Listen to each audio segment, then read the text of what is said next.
Ito nga pala yung pang-ihaw kong hito. Oh. Ayan o. Oh. Tsaka dalag. Oh. Ito yung nahuli ko sa ilog. Iihaw ko na. Tapos, nilagyan ko yan ng asin para may lasa. Isasawsaw ko sa suka. Masarap to. Kasi, kakahuli rin lang. Oh. Tapos ito yung iniihaw ko. Oh. Oh, kita nyo. Oh. Tingnan natin. Oh, wow.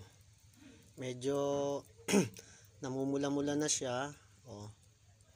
Mamaya pag nag-brown to, medyo luto na to. Pero for the meantime, hindi ko siya binibigla. Medyo mataas siya sa baga kasi kung malapit, parang masusunog siya kagad.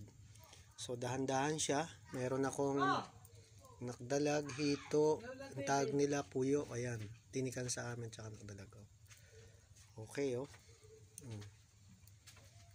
Kita nyo? Oh. Ba, masarap to. Marami-raming kanin na naman ang mauubos nito. Tapos sasawsaw mo sa siling manghang na may sili ang suka. Okay guys. Oh.